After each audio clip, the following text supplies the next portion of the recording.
Esta mañana nos sentimos muy honrados por la participación de la señora ministra de Salud, Ivette Berrío. Buen día, ministra, ¿cómo está? Muy buenos días, don Guillermo, y buenos días a todo su panel de periodistas. La verdad que quien está honrada soy yo por la invitación nuevamente a su programa. Siempre disfruto compartir con ustedes este tiempo. Muchas gracias. Ministra, hay un caso que ha conmocionado a la sociedad panameña, pero que no es nada nuevo, ¿eh? Una niña de 8 años fue violada sexualmente y fue además embarazada como consecuencia de ese asalto sexual. En Panamá hay números que son realmente aterradores, porque dice que en el año 2020 se contaron 392 nacimientos de niñas por parte de niñas menores de 15 años. Ministra, eh, desde su perspectiva como profesional de la medicina, ¿qué opinión le merece y qué se debe hacer en este sentido? Porque ya más escandaloso que eso creo que no se puede, ministra. Ha sido muy complicado, muy difícil enfrentar esta situación, de verdad impactante de una forma que ni siquiera puedo explicarlo para mí personalmente, que desde el principio cuando conocimos el caso, eh, con la señora ministra del MIDES y todo un equipo técnico del Ministerio de Salud, buscamos todas las alternativas para poder ayudar a la paciente en estas condiciones, y la verdad que no ha sido fácil esta situación. Sin embargo, estamos comprometidos con ayudar desde todos los puntos de vista para poder preservar su vida y la del bebé. Ministra, a Camila, adelante. Ministra, ¿cómo es el protocolo en casos, o sea, no hablando de este caso en específico, pero si una menor de edad sufre una violación que resulta en un embarazo? ¿Cuál es el protocolo de opciones que se le ofrece a la menor?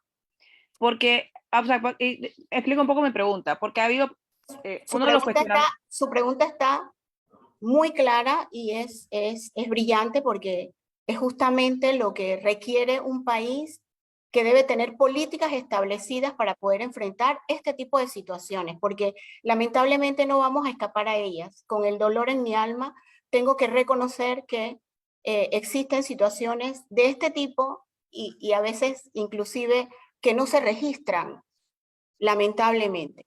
Pero sí hay un protocolo establecido por el Sistema de Salud Nacional y se inicia inmediatamente cuando la persona o la niña es llevada a una instalación de salud. El profesional de la salud que la recibe y que constata el diagnóstico primero de asalto sexual o de violación, y está obligado a cumplir con un protocolo que va a establecer los pasos a seguir.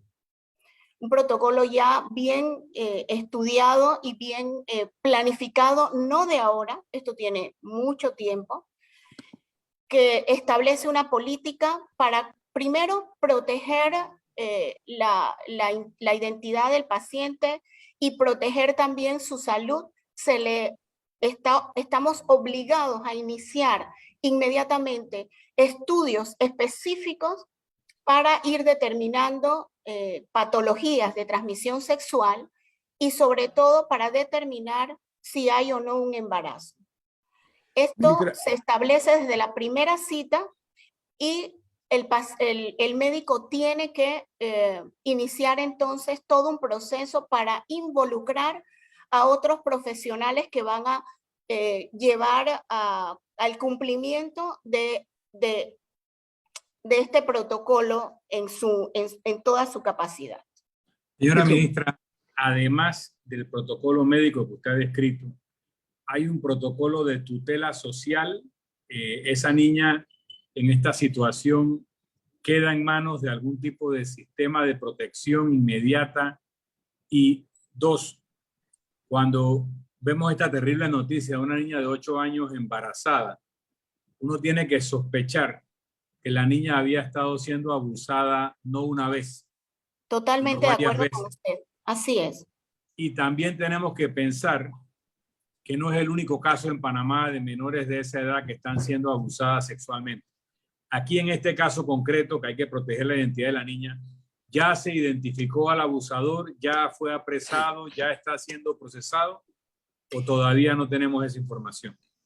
Es muy importante su pregunta porque la ciudadanía debe conocer que esto es un delito y que las autoridades gubernamentales, vuelvo e insisto, tenemos la obligatoriedad de cumplir con todos los pasos del protocolo.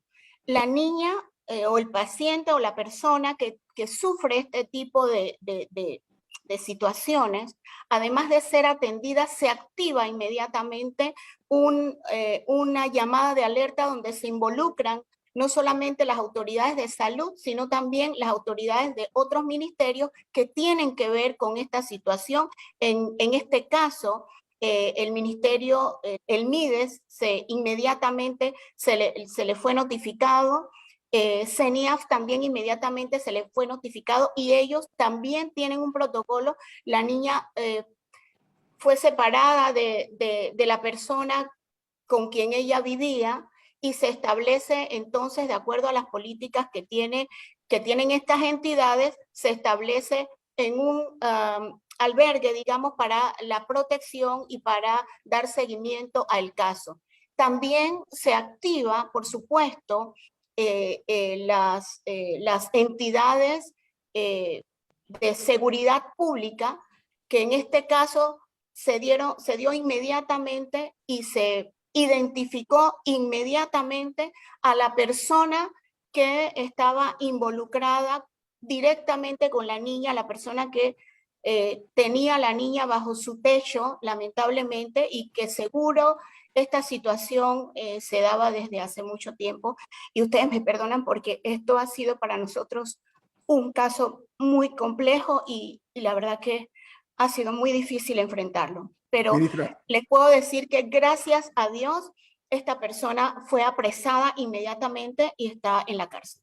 mire, ministra, yo antes de formularle mi pregunta, tengo una por parte de la doctora Celia Moreno. Ella dice, pregúntele a la ministra sobre el respeto del protocolo del aborto terapéutico. Sí, totalmente. Y es allí donde nosotros, pues cuando se da el caso y la comisión que toma la decisión de el siguiente paso, digamos, la que puede tomar la decisión del aborto terapéutico, recibe el caso lamentablemente con el tiempo en que podíamos tomar esta decisión.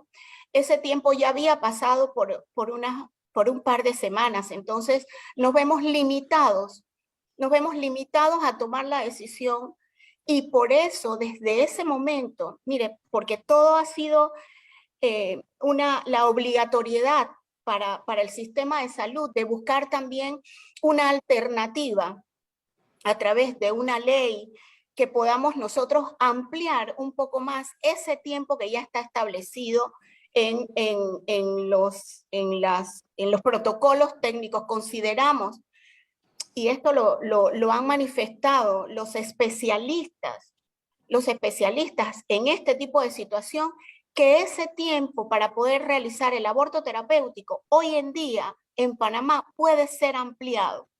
Y esa toma de decisión nos va a permitir ayudar a estas niñas en caso tal de que vengan con un poquito más de tiempo y viendo que todavía el feto no estaba formado en sí. Me explico, pero cuando llegó a la comisión el caso, lamentablemente ya había pasado el tiempo que la ley permite para hacerle un aborto terapéutico. Pero una pregunta, la niña de 8 años no es un caso típico. La ley que ustedes utilizaron para determinar si cabía el aborto terapéutico toma en cuenta el peligro a la vida de la niña de continuar con el proceso, porque no es lo mismo una persona de 13, 14 años que una persona de 8 años, ¿no?, que está embarazada.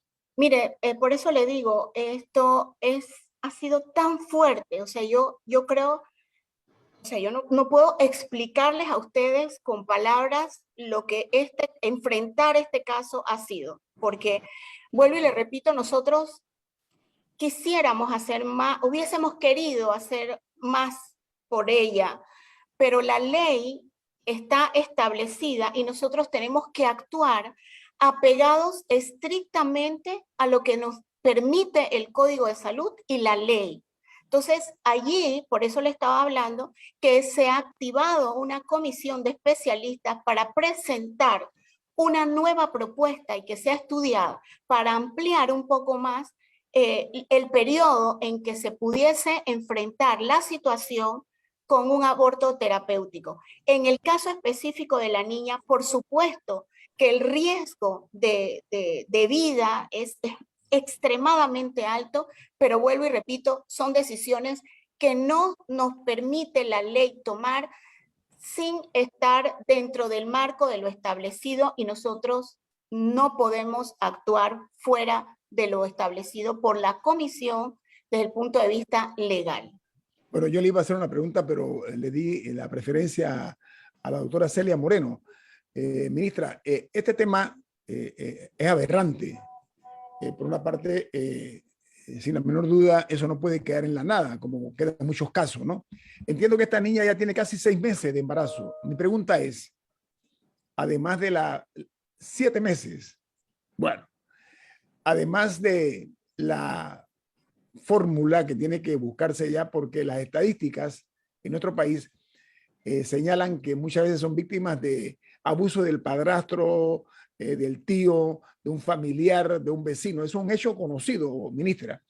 Hablemos ahora de lo que es la educación hacia los padres, no únicamente hacia los niños, para que ellos sepan también advertir cuando esas caricias peligrosas, como se le llama en términos profesionales, cuándo son detectables, cuándo no, y qué debe hacer un padre de familia, una madre, porque hay muchísimas madres solteras en ese tipo de casos, de estar alertas para evitar que desemboquen en este tipo de tragedias, que son porque es una tragedia para cualquier menor de edad quedar embarazada. Al regreso, ministra, le voy a agradecer que me responda esto porque no podemos omitirla, ¿sí? Viene más aquí en Info Análisis, un programa para la gente inteligente.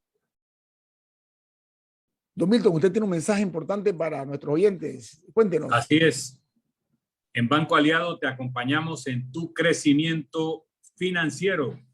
Ahorra con tu cuenta Más Plus, mejorando el rendimiento de tus depósitos.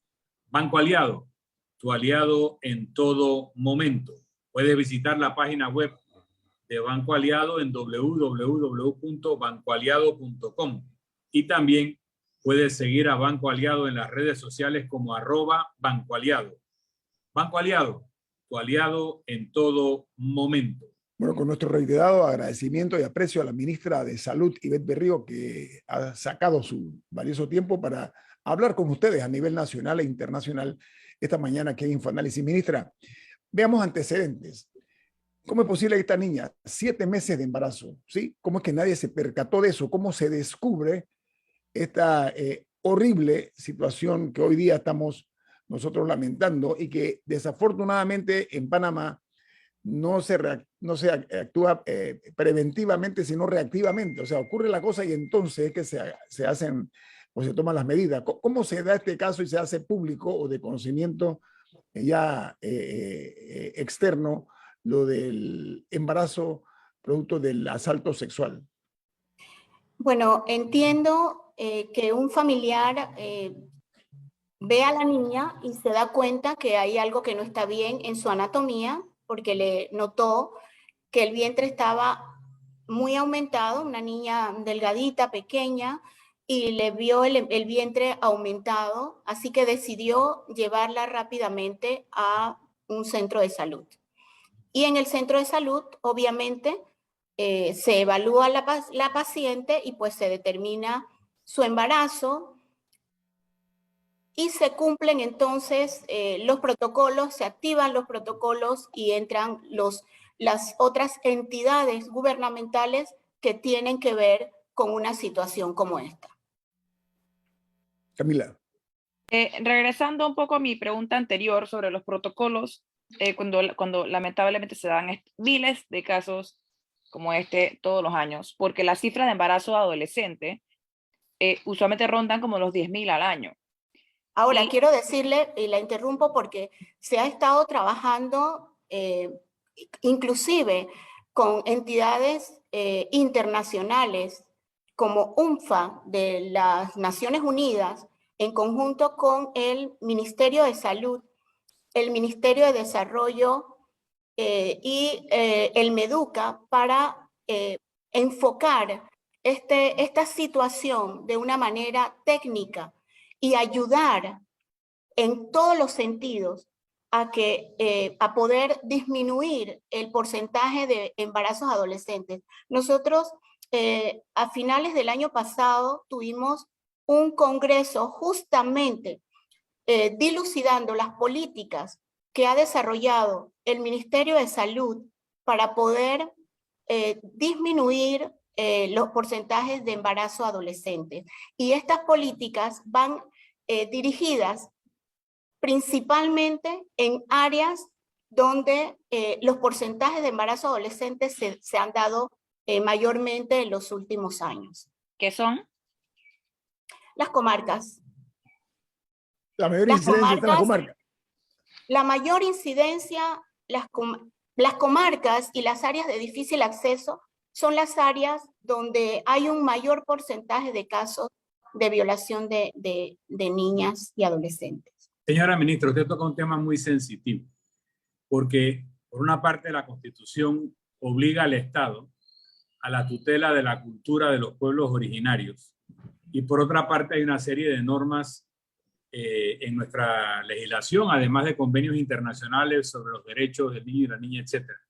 Pero cuando hay tradiciones que promueven el matrimonio a los 12 y 13 años, ¿cómo maneja el Estado panameño el respeto a la cultura ancestral de nuestros pueblos originarios con la normativa que tutela los derechos del niño y de la niña a ser niños y niñas cuando están en esas edades? ¿Cómo concilian una cosa con la otra? Usted está en lo cierto, porque es una situación no solamente cultural, sino también educacional. Nosotros consideramos, y esto es un trabajo interinstitucional que se ha venido desarrollando para enfocar principalmente las políticas para prevención del embarazo en niñas y en adolescentes, o embarazo precoz, o embarazos no deseados, justamente en la educación, intentando enfocar en esa parte, porque ese es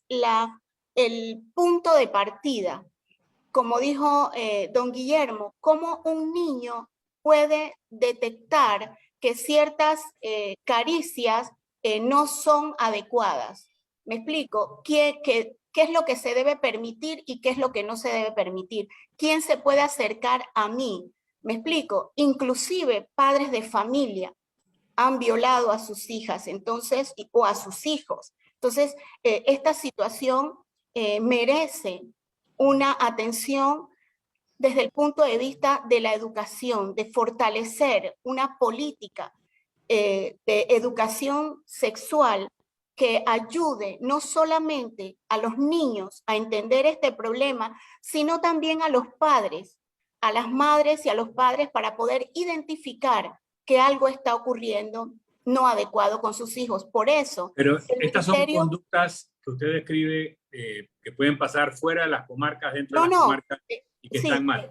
Así es. Pero o sea, yo me refiero a ciertas tradiciones que ven como natural el matrimonio de púberes, el matrimonio de adolescentes de 12 y 13 años, como que esa es la edad para la cual uno debe casarse. O sea, ¿cómo manejan eso, que es una tradición en algunos pueblos originarios, con la legislación que dice que eso no es legal, no es correcto, etcétera? ¿Qué trabajo se está haciendo? Sí, para mí la pregunta de repente se sale un poco de mi expertise. Sin embargo, le puedo decir que trabajando en estos temas con las otras entidades gubernamentales, por eso insisto, es imprescindible que se establezcan políticas para que estos pueblos, porque cuando ya tienes un nivel cultural, estas cosas es muy complicado penetrar en la cultura de nuestros pueblos originarios. Y yo hablaba en general porque esto no es que solamente se da en las comarcas, o sea, las políticas están establecidas para enfrentar un caso en cualquier parte del territorio del país, porque es así realmente. Se da en cualquier parte del territorio nacional. Sin embargo, como usted bien lo menciona, las cosas culturales hacen que vean con ojos diferentes ciertas conductas.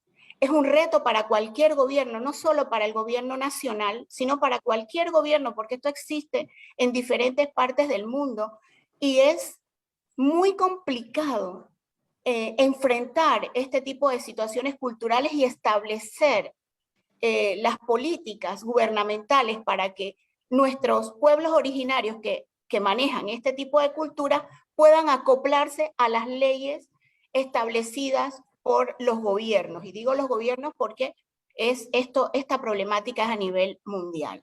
Mira. Nosotros estamos trabajando y desarrollando programas y uno de ellos es en el Ministerio de Educación, en donde se inicia una política educacional que va a involucrar a los niños, niñas y adolescentes, pero también información paralela a los padres.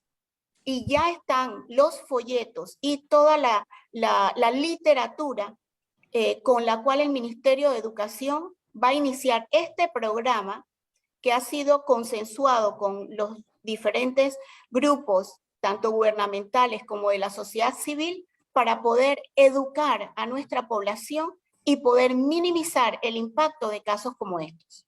Camila. Y regresando un poco a mi pregunta anterior, todos los años en Panamá hay alrededor de 9.000, 10.000 casos de adolescentes embarazadas. Y escuché ayer en un reporte periodístico que aproximadamente 500 de estos al año son de menores entre 10 y 14 años.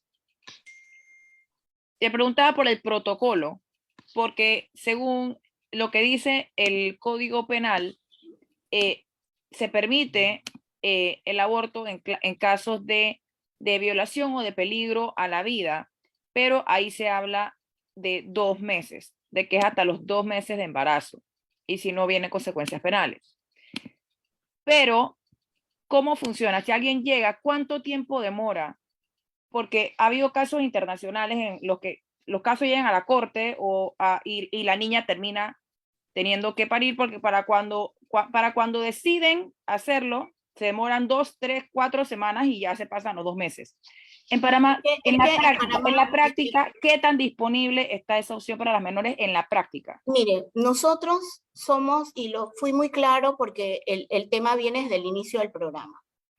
Cuando la paciente llega al consultorio médico, se tiene que activar inmediatamente un protocolo específico que le da información a un equipo médico que va a tomar la decisión de realizar el aborto terapéutico siempre y cuando estemos dentro del marco que la ley nos permite realizar. O sea, no se necesita una autorización judicial, no se necesita nada de eso. El equipo médico puede tomar la decisión. No es que no es así. No es que el mismo médico toma la decisión. Estoy hablando de que se activa un protocolo y el protocolo conlleva una serie de pasos. Y esta serie de pasos le va a permitir a la comisión tomar la decisión en caso de que la situación clínica que presenta la paciente se permita. En este caso específico, ya estaba fuera del tiempo que legalmente se le permite a la comisión tomar la decisión de un embarazo, de un aborto terapéutico. Y ahí es donde nos duele en el alma, porque tenemos a una niña de 8 años que estamos cuidando y protegiendo desde el punto de vista médico para llevarla a la culminación hasta donde es posible de este embarazo. Ya hay un equipo médico, especialistas de todos los tipos atendiendo específicamente este caso, de 2 hospitales del país con el más, con el más alto índice profesional, y hemos hecho un equipo para atender específicamente este caso. Por eso las situaciones se han trastocado, porque es nuestro primer caso con esa edad, pero hemos tenido nosotros que recurrir al expertise de nuestros profesionales con la seguridad de que vamos, y esto es uno de los comentarios del licenciado Milton Enríquez, que tenemos la certeza que el nivel técnico profesional de nuestro equipo de ambos hospitales está cuidando desde ya la evolución de este embarazo de cerca para poder asegurarnos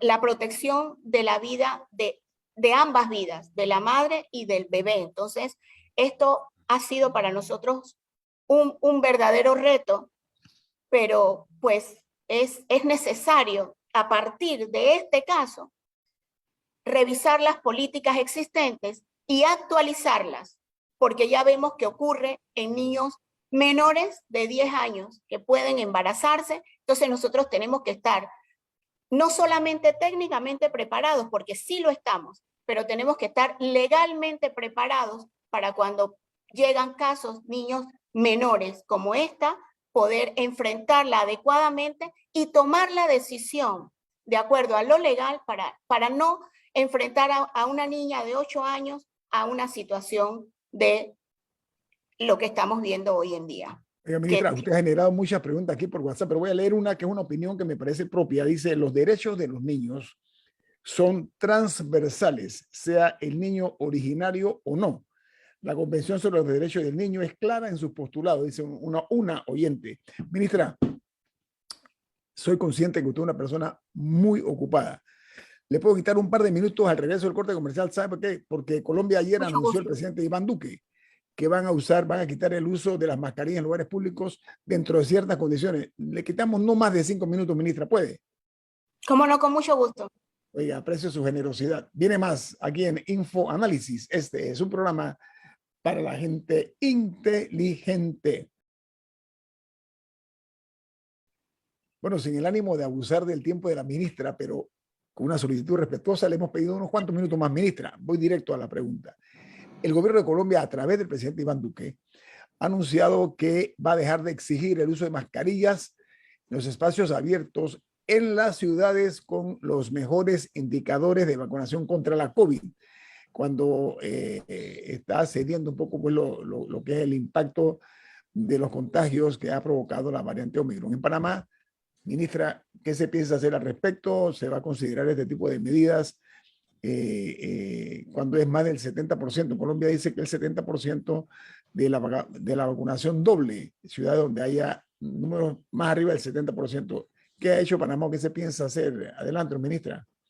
Sí, muchísimas gracias, don Guillermo, por la pregunta. Definitivamente, nosotros en nuestro país estamos teniendo una muy buena reacción con respecto a las medidas de bioseguridad.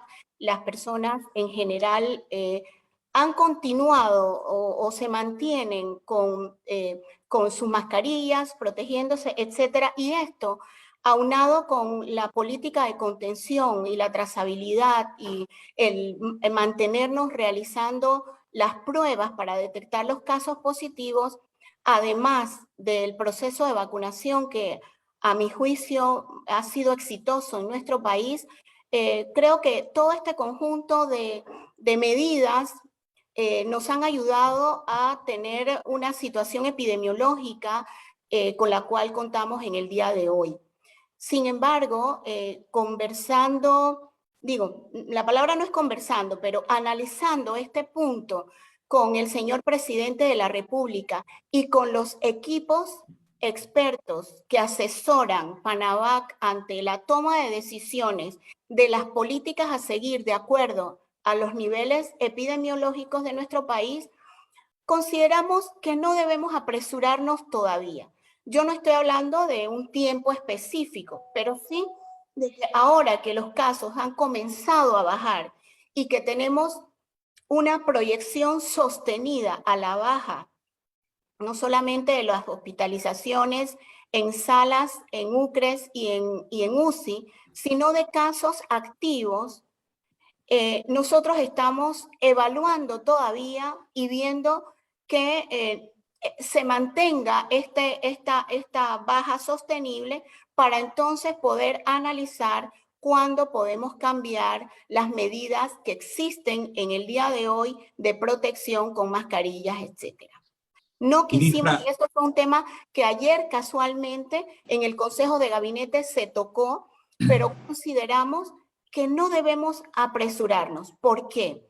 Nosotros tenemos nuestros equipos técnicos que evalúan diariamente la situación epidemiológica en nuestro país, pero también estamos evaluando lo que ocurre a nivel internacional en países de la región de Norte y Suramérica y también en países europeos.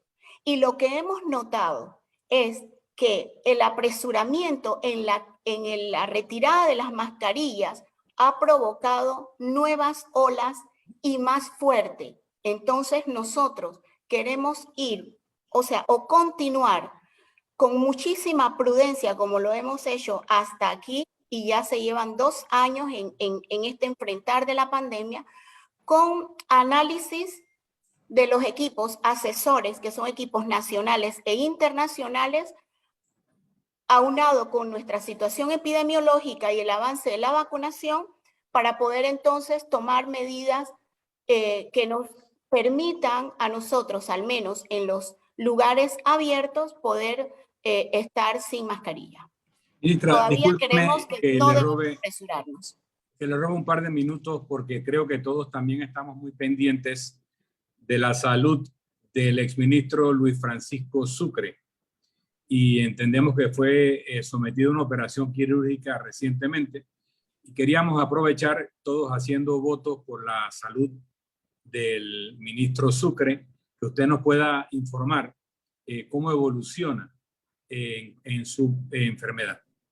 Sí, yo quiero agradecerles a ustedes por esta pregunta, porque de verdad ha sido un reto para nosotros en el Ministerio de Salud enfrentar todo lo que estamos enfrentando en nuestro trabajo, y de un momento a otro una situación como esta, y hemos tenido que reinventarnos para poder continuar con nuestro trabajo sin que la situación que nos pegó muy duro merme en la eficiencia del trabajo del Ministerio de Salud. Dicho esto, quiero anunciar a la ciudadanía a través de su programa, porque es en el primero que hablo de la situación del ministro Sucre, que fue operado el día de ayer, y de verdad estamos muy agradecidos con Dios porque inmediatamente se nos dio un reporte médico. La cirugía, que fue una cirugía muy extensa, pero con un alto nivel profesional y técnico, fue una cirugía exitosa desde el punto de vista que pudieron extraer, digamos, el área afectada, y que es en el tracto gastroduodenal, muy cerca del páncreas, pero pudieron detectar los médicos que todas las áreas subyacentes, incluyendo el páncreas, no estaban afectados. Era una cuestión sumamente localizada, pudieron extraerlo. El señor ministro se encuentra en un estado de salud muy bueno, es una persona que tiene su sistema de salud fuerte, es joven, y pues ayer mismo estaba hablando en la noche y creemos... O sea, estaba encapsulado, entonces, lo que usted está diciendo. Exactamente, muy bien localizado, así que extrajeron, evaluaron todas las áreas subyacentes y determinaron que no había otro tipo de lesión en otras áreas, y pudieron entonces definir este proceso quirúrgico como una cirugía exitosa. En estos casos, a veces el paciente es sometido luego a quimioterapia o radioterapia, que también puede tener algún efecto incapacitante en su trabajo cotidiano. ¿Esperamos que el ministro Sucre regrese a sus funciones o va a tener que dedicarle más tiempo a su recuperación? Bien, todavía está en el periodo de postoperatorio inmediato. Nosotros esperamos los reportes médicos, pero les adelanto que ayer mismo identificaron que estaban erradicando el problema con el proceso quirúrgico que se dio ayer. Ahora solamente se va a dar seguimiento a la evolución del paciente y por supuesto que su recuperación va a depender de la evolución y esto nos van a ir indicando el equipo médico sobre la marcha. Nosotros seguimos sumamente atentos, pero animados y con toda la certeza de que la evolución también va a ser de una forma exitosa, progresiva, y que vamos a tener al señor ministro muy pronto en su puesto. Bueno, Gracias. ministra, 2 minutos, Camila, rapidito. La pregunta. Sí, quería que nos aclarara qué incluye y qué no incluye el decreto ejecutivo que prohibió los carnavales, ya que este habla, bueno, este es el decreto 6, habla de actividades bailables y tanto, pero en el punto 6, por ejemplo, Mire, habla yo ya me tengo que, y ahora sí, ya el tiempo se me agotó, pero yo necesito decirle, con respecto a su pregunta, que las actividades que están por ahora suspendidas, además de la celebración de los carnavales, son las actividades bailables. Okay. Las Festivas. Actividades bailables y actividades que conlleven a aglomeración de personas. Okay. ¿Me estoy explicando? Eso es lo que está ahora suspendido, actividades bailables. Ministra. Hasta luego. Oiga, gracias, permítame decirle algo, ministra, muy breve. Ha sido usted muy didáctica en cada una de sus respuestas. La felicito. Muy buena comunicadora. Que tenga usted un buen día, ministra. Que Dios les bendiga. Muchas gracias por este tiempo. Muchas gracias a ustedes por la invitación. Bendiciones. Doctora Yael de Ríos, ministra de Salud. Gracias. Buen día. Oye, Milton y Camila, el panameño tiene una parte jocosa interesante, ¿no? Mira lo que me acaban de mandar, no, mira, no, escuchen lo que me acaba de mandar un oyente aquí. La verdad es que en estos tiempos vale la pena reírse de algunas cosas. Nos dice, Nito Cortizo anuncia sanciones a Rusia. Miren ustedes, anuncia sanciones a Rusia y prohíbe el uso de la montaña rusa, la ensalada rusa, el vodka y la paja rusa. Este país aquí la gente no... Bueno, no dentro de no todo, el humor del panameño prevalece ante todo. En esta hora me parece, oye, la ministra muy bien, a la verdad, lo que le dije es sentido, muy didáctica. Bueno, En el tema de la niña abusada, estoy hablando embarazada. Bueno, ¿no? es que yo estaba tratando de entender un poco el tema del decreto porque siento que hay preguntas de personas, porque el punto 6, Ajá. dentro de la lista de actividades no permitidas, habla de aglomeraciones en residencias conocidas como parkings. Entonces, alguien me preguntaba, ¿qué es una aglomeración en una casa? Si una familia decide alquilar una casa en el interior y son 20 y deciden ir, o sea, como, ¿dónde estaba la línea? Pero bueno, ya por lo menos la ministra dio a entender que es en caso de actividades bailables. Así que espero que a cualquier oyente que haya tenido alguna duda, que eso lo haya ayudado. Vamos al corte comercial. Esto es Info Análisis, un programa para la gente inteligente. Miren, hoy nosotros cambiamos el formato del programa e iniciamos con la ministra de Salud por razones de tiempo. Ya tuvo la cortesía de darnos esta entrevista con las múltiples ocupaciones que tiene. Pero nosotros un programa de esta naturaleza que siempre arrancamos con las noticias que son primera plana en los diarios más importantes del mundo, vamos a aprovechar el momento, porque en la noticia obviamente es lo que está ocurriendo, la crisis en Ucrania. Le voy a hacer un resumen de lo que está en las primeras planas de los diarios más importantes del mundo, pero voy a comenzar en los Estados Unidos. ¿Cómo enfoca la prensa estadounidense hoy con los titulares de estos medios impresos los tres más importantes? Comienzo con New York Times. New York Times titula, Rusia ataca Ucrania y Joe Biden condena las acciones de Vladimir Putin, perdón, y dice que el mundo hará que Rusia rinda cuentas. El presidente de los Estados Unidos describió las acciones del presidente ruso como una guerra premeditada, elegida, que traerá una pérdida catastrófica de vidas. Se informa de explosiones en Kiev, en Charkiv y en Kramatorsk y otras partes del país. Mientras el diario The Washington Post, su titular esta mañana es: se escuchan explosiones mientras Rusia ordena una acción militar en Ucrania. Dice que Vladimir Putin está lo más listo posible para ordenar un ataque a gran escala contra Ucrania. Esto lo dijo el Pentágono de los Estados Unidos. Mientras el diario The Wall Street Journal titula: Rusia inicia operaciones militares en Ucrania. Joe Biden dice que Ucrania enfrenta un ataque no provocado, injustificado.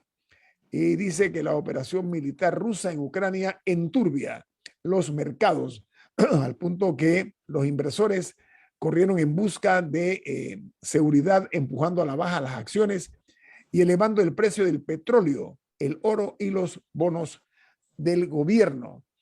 Ocurrió algo insólito. El Reino Unido e Inglaterra, el ministro de Defensa británico dijo estar listo para patear a Vladimir Putin como lo hicieron con Nicolás I. Eso fue en el año 1850 y tanto. Y el caso se dio en Ucrania, para referencia histórica. Él dijo que Vladimir Putin se ha vuelto tonto, dice el ministro de Defensa. No ha sido muy bien acogida este tipo de expresiones del alto funcionario británico. Hay una nota que dice quiénes son los líderes que apoyan a Vladimir Putin en el mundo. Se los voy a dar a conocer los nombres que ya han expresado respaldo a Putin. Dice que son Nicolás Maduro, Daniel Ortega, Donald Trump, los presidentes de Irán y Siria y Cuba. Y dice que desde el año 2015 Moscú está interviniendo militarmente en Siria y en favor del gobierno de Bashar al-Assad, y por eso el respaldo que está recibiendo en este momento. En los Estados Unidos los precios del combustible aumentan, con algunos mercados rondando los $5 el galón de gasolina. Dice que el promedio de la gasolina regular en los Estados Unidos sin plomo es de 21 centavos, más alto que la semana pasada y casi $1 más alto que el año pasado. Hay otra nota de primera plana que dice que el señor Vladimir Putin ordenó una operación militar en Ucrania, advirtiendo que cualquier interferencia tendrá consecuencias como nunca se han visto, y pide a los soldados ucranianos que depongan las armas. Mientras Joe Biden dice, Vladimir Putin ha elegido la guerra premeditada de consecuencias catastróficas en vidas y sufrimiento. Mientras otro diario internacional dice que la invasión de Ucrania por parte de Rusia ha comenzado oficialmente tras el anuncio de que esta madrugada a las 5 de la mañana que iniciaron los bombardeos a Kiev. Putin ha justificado la invasión como una defensa de los separatistas ucranianos que habían solicitado una intervención. Ya ayer se iniciaron, como dije, varias explosiones cerca de la capital ucraniana, que es Kiev. Esto es, a grosso modo, las notas que hay sobre la invasión a Ucrania.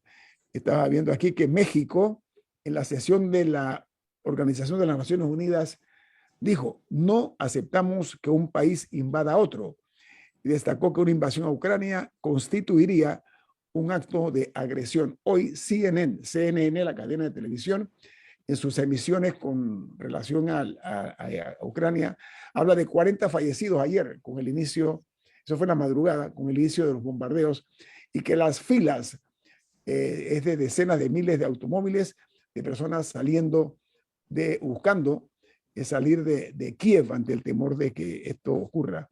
Y otra noticia sorprendente es que en los Estados Unidos el presidente Donald Trump califica de maravillosa la estrategia del señor Vladimir Putin en Ucrania, y añadió que si no hubiera perdido las elecciones y siguiera de presidente, esta situación no se habría producido, dijo el señor Donald Trump.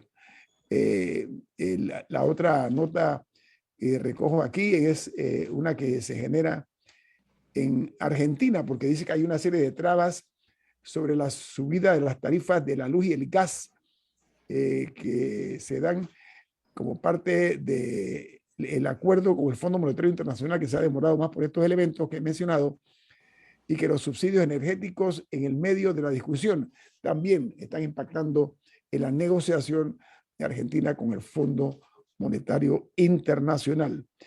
Y Costa Rica ha pedido un préstamo de 550 millones de dólares para avanzar en la Asamblea Nacional en el trámite final de un tren eléctrico en Costa Rica. Se habla de que 250 millones es parte del aporte de las Naciones Unidas con tasa de cero interés. El otro lo está prestando el Banco Centroamericano, la otra porción del dinero. Y tengo otra noticia que se genera en Colombia, porque dice que en Bogotá ya no será obligatorio el uso del tapabocas en el espacio público, en los espacios públicos. Bogotá tiene un 94.3% de personas con las 2 dosis de vacuna contra la COVID-19. Y una noticia muy inquietante es que en Guatemala más de 1 millón de vacunas Sputnik V, eso es la vacuna rusa, están en peligro de vencimiento el próximo lunes y se ponen en juego más de 95 millones de quetzales que cuestan esto. Los números de las COVID en Guatemala ascienden a 776.475 y los casos activos 46.419, mientras ayer se conoció de 16 fallecidos. Aquí yo termino con las notas internacionales porque quiero, Milton y Camila, que toquemos el tema que creo que es necesario, que está ocurriendo en nuestro país, es que la gasolina va a subir el precio y que se va a pagar el litro de gasolina, de 95 octavos a 1.059 el litro y el de 91 octanos 1.033. Ya estamos hablando de casi $4 el galón en Panamá.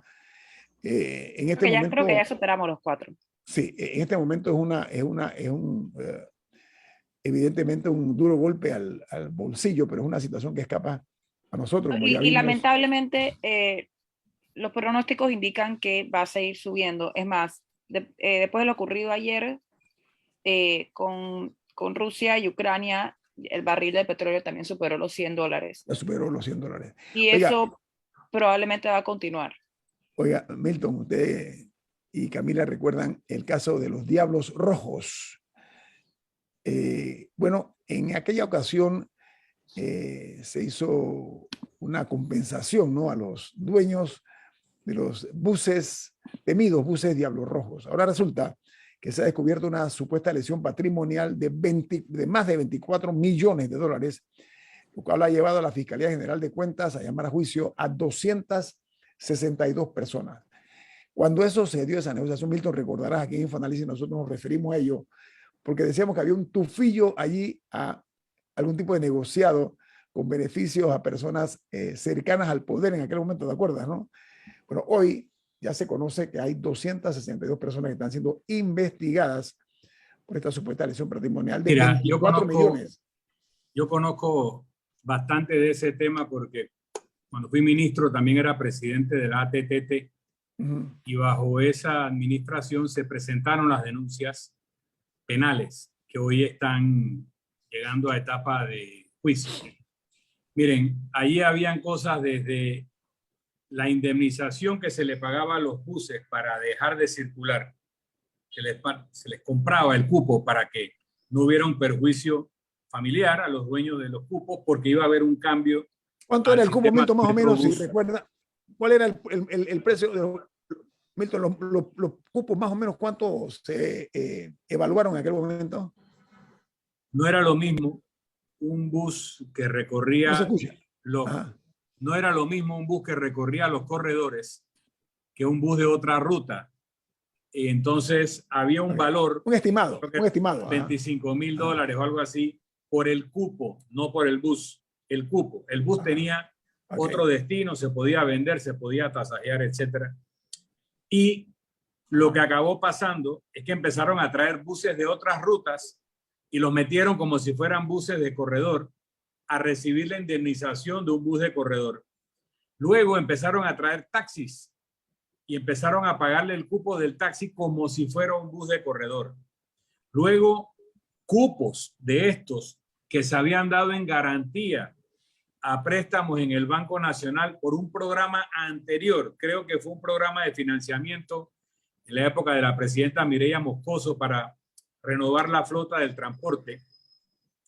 Cupos que se habían dado en garantía en el Banco Nacional acabaron siendo indemnizados. Y luego los dueños de esos buses se encontraban con que el Banco Nacional les quería cobrar un préstamo y no tenían cupo para otorgarlo porque el cupo se los habían adulterado y cobrado otras personas que no eran los verdaderos titulares del cupo.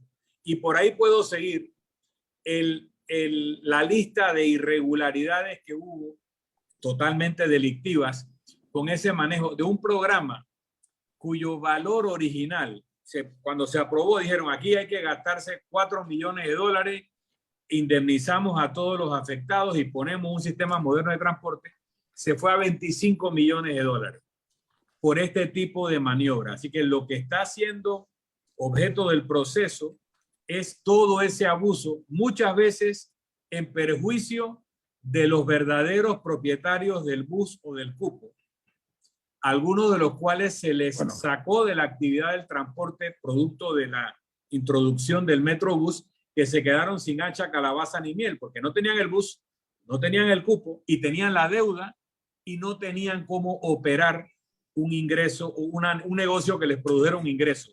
Esto para algunas personas ha sido una tragedia, objeto del abuso de personas que desde cargos públicos y cargos sindicales, dirigentes del transporte, que eran parte de esto, perjudicaron a muchas personas humildes. La justicia tiene que actuar, esa es su responsabilidad. Bueno, viene Álvaro Alvarado con su programa Sin Rodeos.